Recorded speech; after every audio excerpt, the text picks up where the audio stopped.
छोटा सा टॉपिक है रेडियस ऑफ डायरेक्शन। बस इसका फॉर्मूला आपके लिए इंपॉर्टेंट है, लेकिन थोड़ा खेल भी करवाते हैं आखिर इसका मैकेनिज्म क्या है, आखिर ये रेडियस ऑफ डायरेक्शन क्या कहता है। एग्जाम्पल के लिए बिना ज्यादा आपका समय बर्बाद किए एक डिस्क लेते हैं। नाम तो सुना ही होगा, डिस्क है ना। ये एक डिस्क है जिसका मास m है और रेडियस r है। बताइए इसका मोमेंट ऑफ इनर्शिया दो एक्सिस के अबाउट आपको पहले से पता है ना। सेंटर ऑफ मास के अबाउट पता है, हाँ या ना। एक एक्सिस जो किससे पास कर रहा हो, moment of inertia axis passing through centre of मास, कौन बताएगा? कोई नहीं, कोई बात नहीं, हम बताते हैं। एम आर स्क्वायर बाय 2, ठीक। एम आर स्क्वायर बाय 2,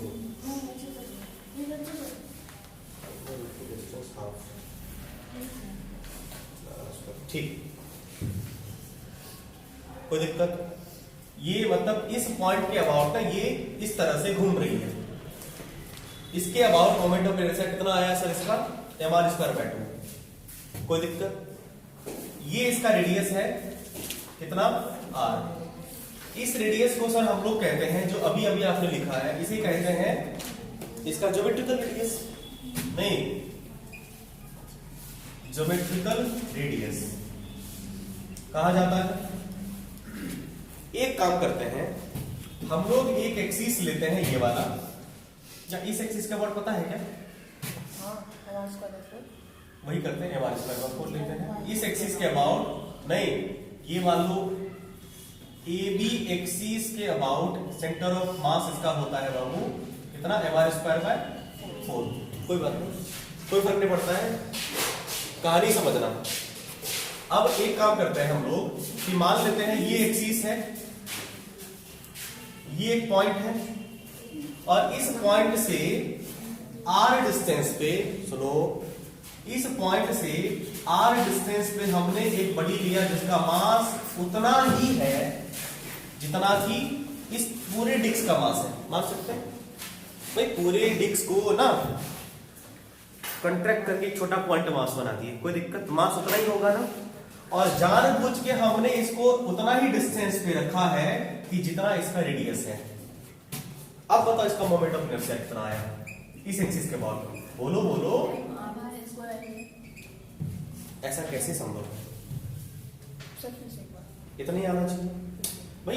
ये डिस्क थी, ये डिस्क थी, मास इसका m है, रेडियस r है, ज्योमेट्रिकल रेडियस r है।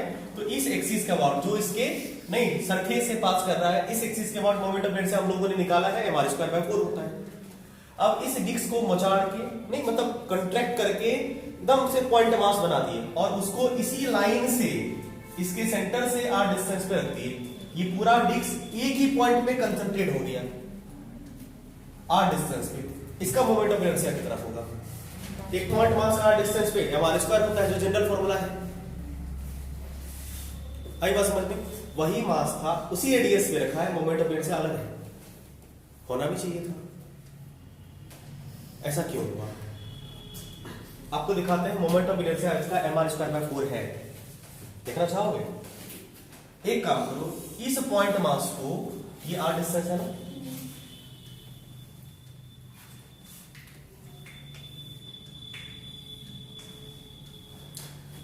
ये r डिस्टेंस है ना, इस एक पॉइंट पे ले आओ इसे। ये इस मास को हम अब यहां न मान के हम यहां मान रहे हैं, ठीक। ये वो डिस्टेंस है जो इस एक्सिस से r डिस्टेंस पे है, और इसका वैल्यू हम तुम्हें बोल रहे हैं कितना लेना है? 1/16 टाइम्स ऑफ r। चलेगा? हम बोल रहे हैं कि एक रैंडम पॉइंट आप लीजिए, एक ऐसा लोकेशन लो जो कि इस एक्सिस से, कौन से एक्सिस? जिस एक्सिस से इस बड़े मतलब पुराने वाले मास का r डिस्टेंस पे moment of inertia M R square था। हम थोड़ा इसको क्लोज ला रहे हैं, नजदीक ला रहे हैं। किस डिस्टेंस पे रख दिए इसको? r बराबर पुराने वाले r का 16 टाइम्स, पुराने वाले r का 16 टाइम्स। अब कोई इसका मोमेंट ऑफ इनर्शिया निकाल के देगा हमें, भाई अब नया वाला जो मोमेंट ऑफ इनर्शिया आएगा वो कितना होगा, कौन बताएगा? एम आर स्क्वायर है ना, एक काम करते हैं एम आर स्क्वायर करना है ना, कितना हो जाएगा? 1/2 एक मिनट, एम आर स्क्वायर होना चाहिए ना, 2 कर लेते हैं, सॉरी स्क्वायर रूट चल रहा था मेरे दिमाग में, ठीक है। कितना हुआ, हाफ कर दिए हैं, तो एम आर स्क्वायर हाफ कर दिए ना बाबू, तो एम आर नया वाला आर हो जाएगा आर डैश, भाई नया वाला जो मोमेंट ऑफ इनर्शिया आएगा एम आर डैश स्क्वायर करिएगा ना, तो एम की जगह पे एम ही रहा, आर डैश की जगह पे r/2 का स्क्वायर करिएगा, कितना आया बाबू? एम आर स्क्वायर बाय 4 आ गया। यस यस, इसको कहते हैं रेडियस ऑफ जाइरेशन, इसको रोटेशनल रेडियस कहा जाता है। ये जो आर आया ना बाबू, आई बात समझ में, यहां पे ये जो आर है, ये आर को रोटेशनल रेडियस कहा जाता है, रोटेशनल रेडियस कहा जाता है, इसका फील भी तुम्हें दिवा दूं, और इसी रोटेशनल रेडियस का नाम है रेडियस ऑफ जाइरेशन, इसी को रेडियस ऑफ जाइरेशन कहते हैं या जाइरेडियस भी कहा जाता है इसे, रेडियस ऑफ गायरेशन या जाइरेशन जो कहो, गायरेशन, ठीक है, रेडियस ऑफ गायरेशन, इसे आर से नहीं इसे के से नोट करते हैं। ऐसा क्या होगा, देखो होता क्या है कि जब डिस्क रोटेट कर रही होती है ना, सुनो, जब डिस्क रोटेट कर रही होती है तो डिस्क का सारा मास ना सेंटर ऑफ मास पे होगा ना बाउंड्री पे होती है, इस पॉइंट पे कंसंट्रेट हो जाती है। आपको अगर बिलीव नहीं होगा, आप एक काम करो, जैसे पानी को जब आप घुमाते हो, हाथ से पानी को घुमाते हो, रोटेट करते हो, आप देखोगे कि पानी ना एक जगह जाके ज्यादा जमा होता है। पानी को हाथ से घुमाओ गोल गोल गोल, नहीं बीच में गड्ढा होता है, बीच में मास रहती नहीं है, साइड में लास्ट में भी नहीं रहती, बीच मतलब कहीं बगल में ना सारा पानी कंसंट्रेट हो जाता है, और वो होता है इसका रोटेशनल रेडियस। कहां पे होगा सारा मास? रोटेशनल रेडियस में, ये रेडियस पे, और उसी को कहते हैं जब बॉडी रोटेट करती है तो उसका आर नहीं रहता है, अब रोटेशनल रेडियस बनेगा, अब सारा का सारा मास इस डिस्टेंस पे लाई करेगा, जिस वजह से इसका मोमेंट ऑफ इनर्शिया भी उतना ही होगा, होना चाहिए था ना, एम आर स्क्वायर बाय 4 आया ना, आई बात समझ में, यही है आपका रेडियस ऑफ जाइरेशन। पकड़ पाए? पक्का? क्या होता है, ये रोटेशनल रेडियस होता है, जहां पे ये माना जाता है कि जब बॉडी का मतलब मान लीजिए एक बॉडी पॉइंट मास बन गई, रेडियस ऑफ गायरेशन एक ऐसा डिस्टेंस होता है सेंटर ऑफ मास से या सेंटर ऑफ मास से पास करते हुए एक्सिस से कि या रोटेशनल एक्सिस से एक ऐसा डिस्टेंस जहां पे पूरी बॉडी को मान लिया जाता है कि पूरी बॉडी का मास कंसंट्रेट होता है, ताकि वो उतना ही मोमेंट ऑफ इनर्शिया दे जो इसका एक्चुअल मोमेंट ऑफ इनर्शिया है, और वो लोकेशन कहलाता है रेडियस ऑफ गायरेशन, वो पोजीशन कहलाता है रेडियस ऑफ गायरेशन। एक तरह का ये रोटेशनल रेडियस होता है, मतलब हर बॉडी के पास कोई रिजिड बॉडी होगी तो उसके पास 2 रेडियस होंगे, एक उसका ज्योमेट्रिकल रेडियस होगा और एक इसका रोटेशनल रेडियस होगा। ये जो रोटेशनल रेडियस होता है इसी को रेडियस ऑफ गायरेशन कहते हैं। समझ पाए? कैसे फाइंड करेंगे? एक तो तरीका ये है आपके पास, लेकिन ये तरीका तभी आप एप्लीकेबल होगा जब आपको मोमेंट ऑफ इनर्शिया याद है। इसी से हम लोग शॉर्टकट भी एक निकालेंगे, इसका डायरेक्ट निकालने का कि मोमेंट ऑफ इनर्शिया से। दूसरा इसका डेरिवेशन, या चलो इसका फॉर्मूला देख ही लेते हैं यहीं पे कि रेडियस ऑफ गायरेशन को किससे डिनोट करेंगे फिलहाल? के। तो के का फॉर्मूला क्या हो जाएगा? के इक्वल टू नियम के हिसाब से। अच्छा बताओ यहाँ पे के का वैल्यू कितना है, कोई बताएगा? 1/2। के का वैल्यू 1/2 आया है किसके लिए? डिस्क के लिए। एक ऐसा डिस्क जिसका रेडियस r है उसका के का वैल्यू कितना हुआ? r/2 आया ना। कैसे निकला होगा ये r/2? ज्योमेट्री से बताओ कैसे निकला होगा r/2? इक्वेट करके इनर्शिया दोनों का सेम कर दिए। यस, दोनों केस में इनर्शिया सेम कर देंगे, इस केस में भी इनर्शिया सेम करिए। भाई इनर्शिया कितना है? हाँ, और इसको ना आर मत बोलो, इसको के बोलो। इसका क्या हो गया? के स्क्वायर बोलो, चलेगा? इनर्शिया तो सेम ही होनी है ना। इनर्शिया जो होगा वो क्या है?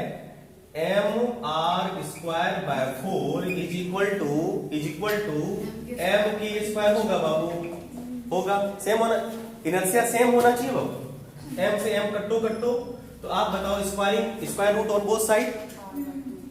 एक हम चाहते हैं कि ये इनर्शिया आई रहे, आई हटाना नहीं है, तो क्या कर सकते हैं? अच्छा एक काम कर सकते हैं, इस एम को इधर भेज सकते हैं, कटा नहीं क्योंकि हमें इनर्शिया के फॉर्म में चाहिए, नहीं तो एम को मत कटाइए, कोई दिक्कत नहीं। अब के इक्वल टू क्या हो जाएगा बाबू? K equal to square root M R square by 4m होगा। एम आर स्क्वायर बाय 4 को आई लिखें, एम आर स्क्वायर 4 को आई लिख दें, तो यहां से के इक्वल टू हो जाएगा आपका square root I by M. Formula दे रहा है हाँ ना, ये तो किसी का ये जनरल फॉर्मूला है। डिक्स के लिए एम आर स्क्वायर बाय 4, डिक्स का एम आर स्क्वायर बाय, किसी का एम आर स्क्वायर बाय 12 आएगा, वहां पे आई रखा है, बाय एम कर दोगे सीधा रिजल्ट आ जाएगा। ये एकदम यूनिवर्सल फॉर्मूला है, किसी के लिए भी जनरल। समझिए डिक्स के एग्जांपल से, आई बात समझ में? तो ये रहा आपका रेडियस ऑफ डायरेक्शन, उसका डेरिवेशन।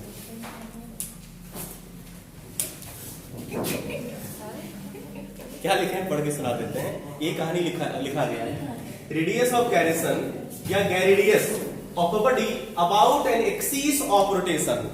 जरूरी नहीं है कि वो axis of rotation centre of mass से पास करे, फिर से बोल रहे हैं, रोटेशन में axis of rotation centre of mass से पास करे ये जरूरी नहीं है। Axis of rotation is defined as the radial distance, perpendicular distance outward, radial distance of a point from the axis of rotation at which if the whole mass of the body assumed to be concentrate, whole mass of the body assumed to be concentrate, its moment of inertia about the given axis would be same as with its actual distribution of mass। जो इसका actual distribution of mass का moment of inertia आता था, वही moment of inertia ये पूरी body को किसी एक पॉइंट पे कंसंट्रेट करने पे जिस लोकेशन पे आएगी वो पोजीशन कहलाता है रेडियस ऑफ गायरेशन। आई बात समझ में? डेरिवेशन देख लो। मान लीजिए हमने पूरी बॉडी को, इसका एक नया वाला ये फॉर्मूला भी तुम्हें कभी कभी यूज आएगा, ये तो एकदम शॉर्टकट फॉर्मूला हो गया। देखो ये पूरी बॉडी है,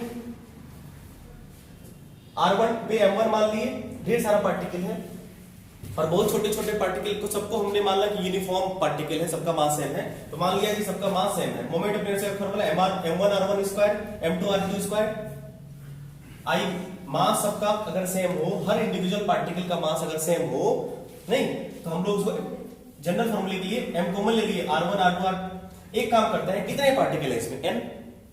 कितने पार्टिकल? n से मल्टीप्लाइड n से डिवाइड कर दी, ये हमें क्या मिल जाएगा? टोटल मास मिल जाएगा आपको। ये क्या बनेगा बाबू? टोटल मास बनेगा। आई बात समझ में? ये टोटल मास बनेगा और ये हो जाएगा आपका एम के स्क्वायर, इसको बोलते हैं, और यही है के स्क्वायर, यही है आपका के स्क्वायर। एक तरह से नहीं कह सकते हैं कि सारे रेडियस का मीन है ये, सारे रेडियस का मीन है, एन वाले रेडियस का मीन स्क्वायर देगा आपको, और यही रेडियस ऑफ गायरेशन है। आप चाहे तो ऐसे भी निकाल सकते हैं, लेकिन ये आपको मोमेंट ऑफ इनर्शिया नहीं याद हो तब। ये क्या है? एक नॉन यूनिफॉर्म बॉडी दे दी और उसका रेडियस ऑफ गायरेशन बोला, तो सीधा मीन रेडियस निकालते ये वही है। लेकिन हाँ, अगर आपके पास मोमेंट ऑफ इनर्शिया पता हो तो आप आराम से k बराबर I बाय m लिख सकते हैं। स्पीड में नोट करिए।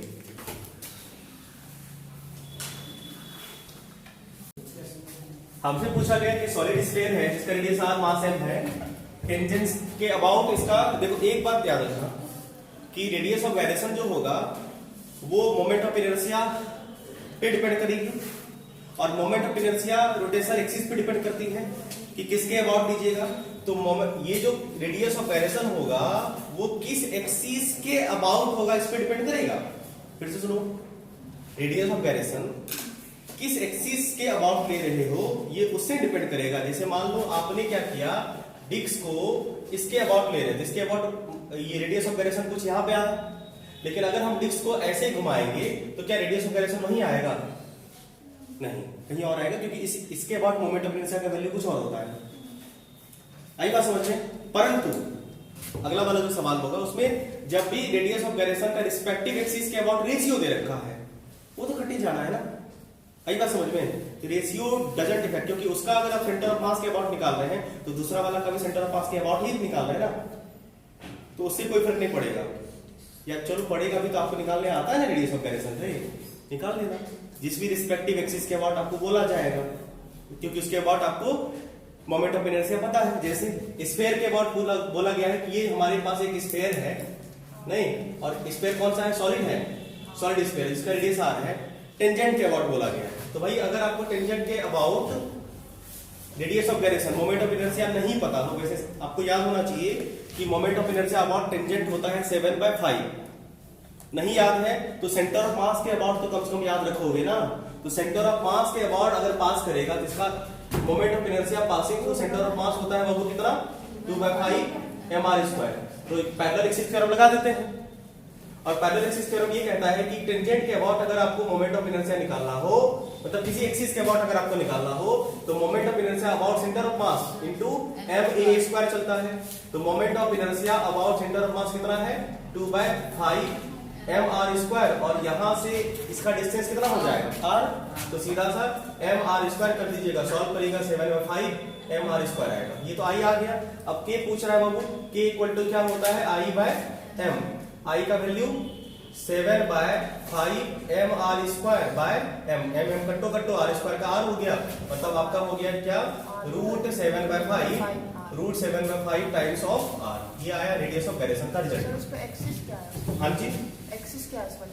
कौन से वाले में, रिस्पेक्टिव दोनों का जो भी लोगे, दोनों का अगर सेंटर ऑफ मास ले तो उसका भी सेंटर ऑफ मास लो, अगर उसका टेंजेंट लोगे तो दूसरा वाला भी टेंजेंट लो, रिस्पेक्ट मतलब दोनों का सेम एक्सिस लेना है, इसलिए एक्सिस स्पेसिफाई नहीं है, आपका जो मन करे वो एक्सिस ले लीजिए। क्या ये सॉल्यूशन समझ में आया सर? हाँ जी, अगर आ गया तो बहुत बढ़िया। अगला वाला सवाल आपके सामने पेश है, उसे बनाइए फटाक सा।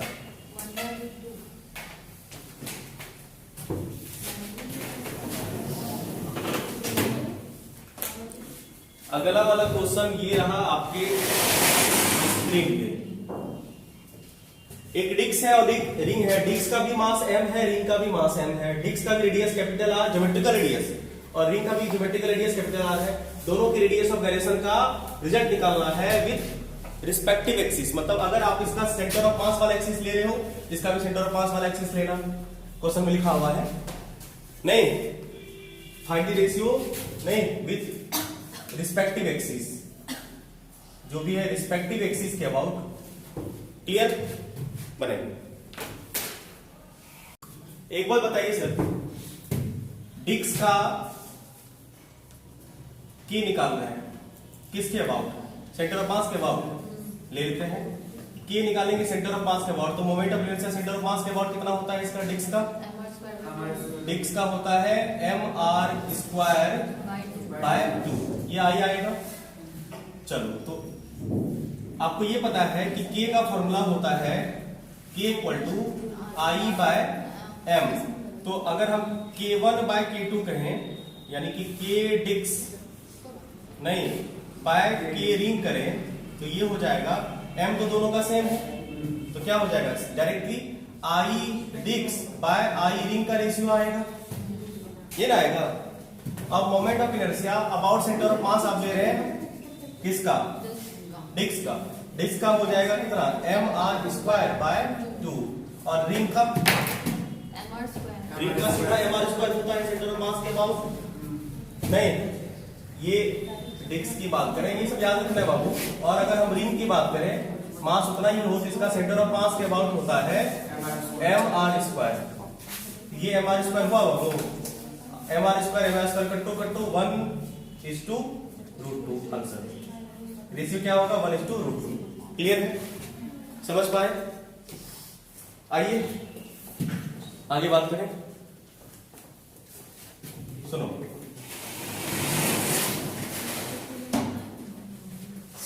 देखिए जैसे मान लीजिए आपको कहा गया कि एक बॉडी है हमारे पास, कोई भी बॉडी है, इसका मोमेंट ऑफ इनर्शिया आपको पता था, निकाल चुके हैं आप लोग, ठीक है। कोई बॉडी ले, क्या कोई बढ़िया वाला ले। मान लीजिए हमारे पास एक डिस्क है, मास m रेडियस r था। इसका मोमेंट ऑफ इनर्शिया हमें पहले से पता है किसी भी पर्टिकुलर एक्सिस के अबाउट। अब ये कहा गया कि इसे एक छोटा सा डिस्क काट लिया गया कहीं पे भी, बीच में, बगल में, कहीं भी कुछ रेडियस का। इसका रेडियस मान लीजिए r है, कुछ भी दे दिया जाए, इसका रेडियस कैपिटल R है। हमें पूछा गया कि रिमेनिंग पार्ट आपको कुछ ऐसा दिखेगा। काटने के बाद इसे अगर रिमूव कर लें तो ये कटने के बाद कुछ ऐसा दिखेगा।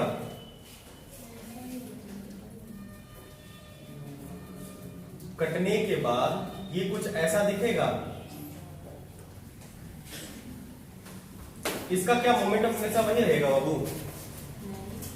इसका मोमेंट ऑफ इनर्शिया आपको पता है ऑलरेडी पहले से आई था। इसका मोमेंट ऑफ इनर्शिया कैसे निकालोगे? जैसे आप याद है लेमिना वाला एक तरीका बताया था ना आपको, माइनस वाला एरिया सेम रहेगा। मतलब रिमेनिंग पार्ट का आपको मोमेंट ऑफ इनर्शिया निकालना हो, हाँ, moment of inertia of remaining portion, remaining part का होगा इनर्शिया होल बॉडी का, इनर्शिया होल बॉडी का, होल पार्ट का माइनस इनर्शिया रिमूविंग पार्ट का, नहीं रिमूव्ड पार्ट का। बस बात खत्म। अब रिमूव्ड पार्ट कैसा होगा? हो सकता है इस डिस्क से रेक्टेंगुलर शीट काट लिया गया हो सकता है, जरूरी थोड़ी कि डिस्क से काटेंगे। डिस्क से आप स्क्वायर प्लेट काट लीजिए, ठीक है? समझ पाए? एक सवाल से समझ लेते हैं, इसे नोट कर लीजिए। इसे एक क्वेश्चन कर लेते हैं।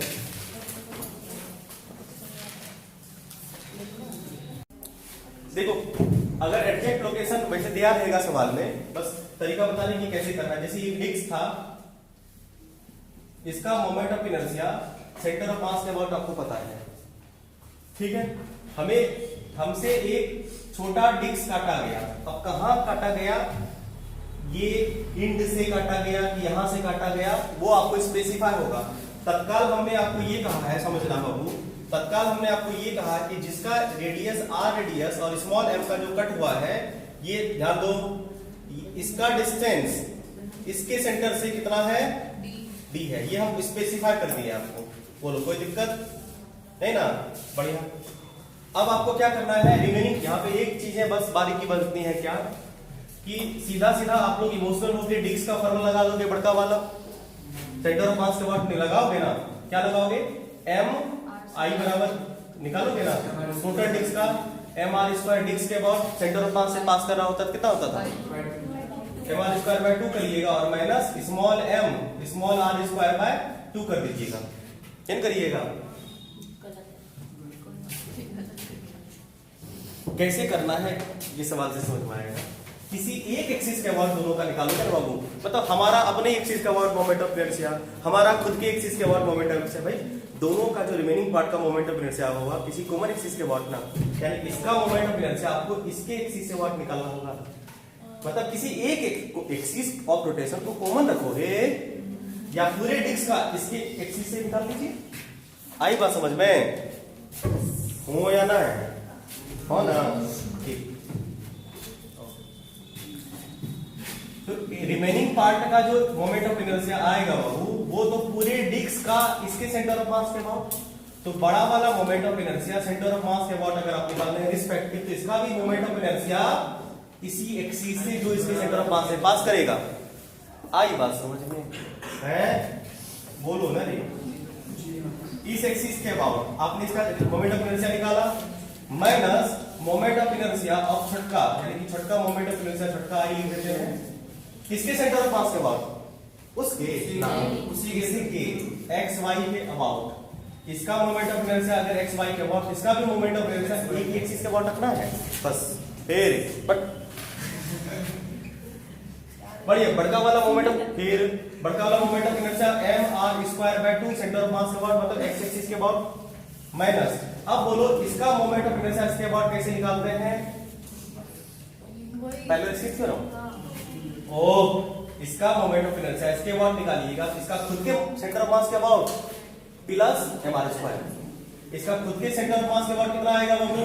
Small m small r square by 2 और प्लस प्लस इसका मोमेंट ऑफ इनर्शिया ये m स्क्वायर होता है ना, क्या हो जाएगा md स्क्वायर ओनली। आई बात समझ में? आगे तुम्हें पता है कि क्या करना है। अब आगे m को अपना एक्सप्रेस कर देना वॉल्यूम डेंसिटी वगैरह के टर्म में कि कितना मास रिमूव हुआ है, ऑप्शन के हिसाब से निकाल सकते हो ना कि वॉल्यूम डेंसिटी, मास पर यूनिट लेंथ, मास पर यूनिट वॉल्यूम वगैरह, मास पर यूनिट एरिया डिस्ट्रीब्यूट कर दोगे, इस पार्ट का मास कैपिटल M के फॉर्म में नहीं निकाल सकते हैं। हमको बताना है स्मॉल m का value in the form of capital M, निकाल सकते हैं ना, क्योंकि डेंसिटी वही रहेगी ना, है? हाँ, तो ये होमवर्क रहेगा। मतलब उस कैपिटल M को यहाँ पे पुट करना है और फिर कैपिटल M से कुछ कॉमन आएगा। आप चाहे तो R और D में रिलेशन भी निकाल सकते हैं। रहने दीजिए, नहीं रहने दीजिएगा, आज भी रहने दीजिएगा। एक चीजें यहाँ पे सिखानी थी, वो सीख गए आप लोग ना, क्या कि कैसे लेना है रिमूव वाला पार्ट, नहीं तो तुम लोग वही करोगे, दोनों का निकाल के माइनस कर दोगे, कहानी खत्म। आई बात समझ में है? अब मान लो बड़का रेक्टेंगुलर शीट से डिस्क निकलेगा, या मान लो एक स्फीयर है उससे कोन निकाल लेंगे, एक स्फीयर उससे सिलेंडर निकाल लिए, सिलेंडर से स्फीयर निकाल लिए, सिलेंडर से डिस्क निकाल लिए, जो जिससे निकालना है निकालते रहो। रिमेनिंग पार्ट का moment of inertia, total part का moment of inertia minus remaining part, sorry remove part का इनर्शिया को विद कॉमन एक्सिस, ये क्या होगा? मोमेंट ऑफ इनर्शिया किसके अबाउट निकालेंगे? सेम, कॉमन एक्स, मतलब एक कोई भी एक पर्टिकुलर एक्सिस करना है, नहीं विथ रिस्पेक्ट टू, नहीं सेम एक्सिस। अब वो एक्सिस तुम्हें डिसाइड करना है, किसका लेना है, किसका लेना है, किसी का नहीं लेना है कि बीच में लेना है, वो तुम्हें, तुम्हारी मर्जी, तुम्हारी परेशानी है। समझ पाए बात को? बोलो हाँ या ना। हाँ। समझ गए हैं? बहुत सुंदर। छापिए। हाँ जी, एक छोटा सा टॉपिक है रिलेशन बिटवीन